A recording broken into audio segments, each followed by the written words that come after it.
Hi guys, welcome back to the channel. I'm Dr. Downey and today we are going to be discussing YK-11. So I have had many requests to make this video on YK-11, however I was hesitant due to the lack of research, but I thought I might as well put a video out there just describing what we currently know about YK-11 and include some anecdotal reports while we're at it.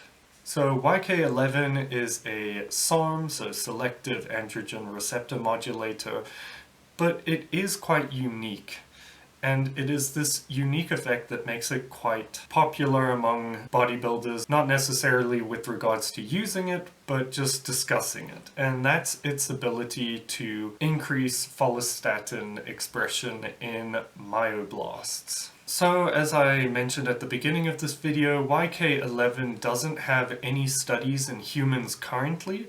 All we have are anecdotal reports, and the research which we will rely on is done in animal models and in vitro trials. So one of the leading researchers in YK-11 development is a researcher with the surname of Kano, and they were the ones that found that when using YK-11 in myoblast cells, that YK-11 not only increases muscle protein synthesis via stimulation of the androgen receptor, but there is also a very unique effect, which is it increases mRNA follistatin expression. So it has this dual mechanism of increasing muscle protein synthesis via stimulation of the androgen receptor, as well as via this increased expression of follistatin. So what follistatin does is follistatin binds to something called myostatin, and blocks myostatin's ability to bind to the activin type 2 receptor, and stimulation of this receptor results in decreasing muscle protein synthesis, not necessarily decreasing it, but not allowing it to increase further. And that's an oversimplification. So by increasing follistatin, myostatin is bound to this follistatin, and we have less myostatin inhibition of muscle growth, and this would theoretically result in more muscle tissue gain. It's the only anabolic agent that's been demonstrated to have this effect, and we don't know yet, since this effect was only studied in myoblasts, whether this is a global effect, so whether or not follistatin increases globally in the organism that's taking YK-11, but if it is just to the muscle cell, this would perhaps be more beneficial because then you don't get the negative or adverse effects of follistatin in other tissues in the body and organs. But we'll get into follistatin and its side effects in a different video. We've demonstrated that YK-11 can have these anabolic properties that might extend that of traditional anabolics, and it might also aid in preventing bone loss. So it essentially reduces osteoclastic differentiation and activity, which are cells that break down bone. So by inhibiting that, we're able to prevent bone loss, and this is beneficial for the elderly. So with the effects out of the way, let's look at potential side effects. Well, in these animal trials, they did use quite high dosages relative to the body weight of that animal, and they found that it is hepatotoxic, so essentially it damages the liver. And we don't have human trials as of yet, so we would have to rely on anecdotal reports for side effects, and it has been demonstrated to be toxic to the liver, cause acne, and because it alters liver function, this essentially alters cholesterol and increases cholesterol. Not only that, because it's an oral, it might result in nausea. Some say its effects are similar to a DHT derivative like Winstrol, and it can cause your joints to feel painful, and it can cause more hair loss and acne, and headaches have been reported quite commonly also.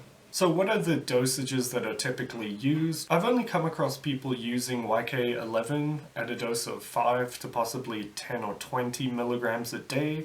However, I have seen reports of 30 milligrams a day, and that tends to be the common dosage that is used amongst bodybuilders, although there is no recommended dosage, and obviously those dosage recommendations might be higher than the therapeutic YK-11 dose recommendation, and this could result in more side effects.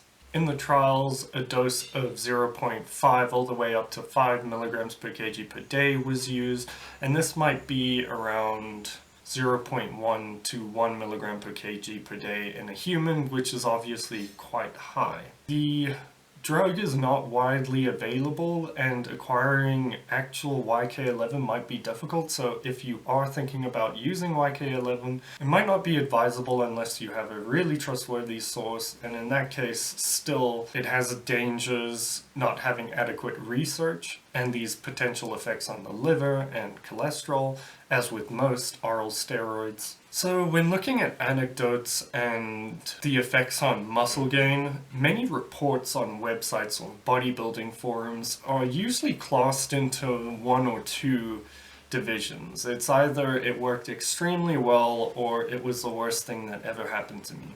So it's difficult to gauge the mean response to this drug because you have individuals that reported 10 pounds of muscle mass gain in 6 weeks and some that reported 4 to 5 pounds of muscle mass within 4 weeks, which are quite significant numbers. And with everything, I would take these results with a grain of salt. Obviously, as a doctor, I wouldn't recommend YK-11 as it doesn't have much research, and this means that potential problems that extend that of typical oral steroids might occur, but it's just interesting to see that we have this agent that not only stimulates the androgen receptor, but also has effects on follistatin expression.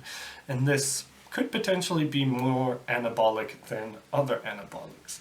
But at this point in time, we don't have human trials that could compare this effect, and we don't have similar animal trials that would allow us to extrapolate this data and see whether or not it is more anabolic. So at this point in time, I would class it as quite dangerous. But yeah, that's the crash course to YK-11. There isn't much data on it at this point in time, but I hope you enjoyed this video. Let me know if you've used YK-11, what you experienced, whether it's positive or negative. I will come out with a video on Follistatin specifically. Yeah, I hope you enjoyed this video, and I'll see you in the next video.